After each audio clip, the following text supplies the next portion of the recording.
Philippine economy grew at an average of 5.6% in 2024, according to the Philippine Statistics Authority.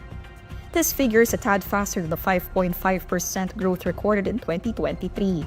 But that pace of expansion fell short of the Marcos administration's growth target of 6 to 6.5% for last year. The average growth in 2024 also fell below consensus.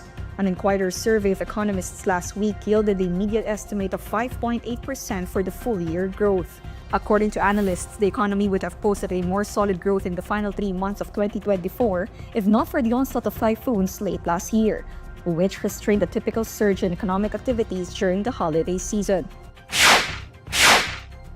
The Philippine Coast Guard vessel monitoring a Chinese ship off Zambales issued an hourly radio challenge against the Chinese ship to assert its illegal operation in the area. In a report on Wednesday, January 29, PCG spokesperson for the West Philippine Sea, Commodore J. Tariela, said BRP Teresa Magbanwa was actively and resolutely addressing the unlawful presence of the China Coast Guard vessel 3304 within the Philippines' exclusive economic zone. Tariela said that BRP Teresa Magbanwa has consistently communicated with the China Coast Guard vessel in defiance of the Chinese vessel's baseless claims of jurisdiction over the waters. According to Tariela, the BRP Teresa Magbanwa issued hourly radio challenges to assert that it is operating illegally within Philippine territory. Tariela said the PCG reiterated in the radio engagements that the action of the Chinese vessel violated the Philippine Maritime Zones Act, the United Nations Convention on the Law of the Sea, which China has ratified, as well as the 2016 arbitral award. Moreover, Tariela said BRP Teresa Magbanwa pushed the China Coast Guard further away from the province, about 85 to 90 nautical miles. On Tuesday, January 28, Tariela reported that 3 more Chinese vessels, including the monster ship, were detected in the vicinity of Baco de Masinloc. Beijing's continued aggression was based on its assertion of sovereignty over almost the entire South China Sea, including most of the West Philippine Sea, as it continues to reject the 2016 arbitral ruling that effectively dismissed its claims and ruled in favor of Manila.